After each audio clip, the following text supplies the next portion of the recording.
పెద్దలను మర్చిపోనుకుంటూ ఏమనుకోకండి. రామ మందిరం కడప కారణం మోదీ గారి వల్ల సాధ్యమైంది కాబట్టి ఈ ప్రభుత్వంలో మేము జాయిన్ అవుతే కారణం నేను రామ మందిరం కోసం, నేను దానికోసం తప్ప నేను ఎప్పుడు మాట్లాడలేదు. నేను ఇక్కడ ప్రెసిడెంట్ అయినా కానీ ఎక్కడ ఏ మీటింగ్లో కూడా మేము మాట్లాడలేదు. క్షమించండి, తప్పు మాట్లాడు.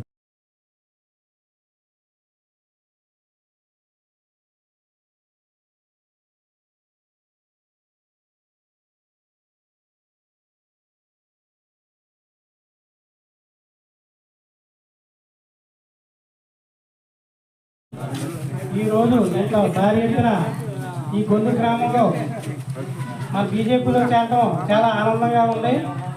మీ అందరికీ పేరు పేరున ధన్యవాదాలు తెలియజేసుకుంటూ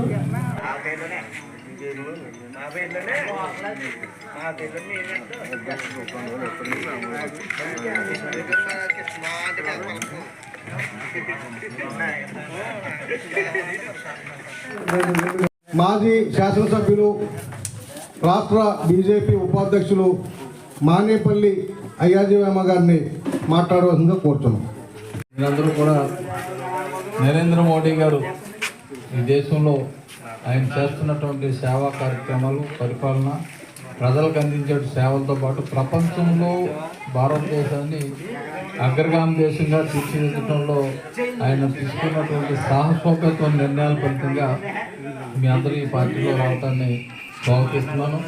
లేదంటే మన నరసింహస్వామి ఈ పోతాభద్రులు అందరూ కూడా పూర్వం నుంచి మాకు పోతాభద్రులు బొమ్మిడి, పోతాభద్ర, ఇవి ఎక్కువ మంది కుటుంబాలు మత్స్యకారు సోదరులందరూ కూడా ఇక్కడ రావటం వాస్తవానికి నరేంద్ర మోడీ గారు మన బీసీ వర్గాలకు సంబంధించినటువంటి మన దేశానికి రాష్ట్రపతి చేసినటువంటి రామ్నాథ్ కోవింద్ గారు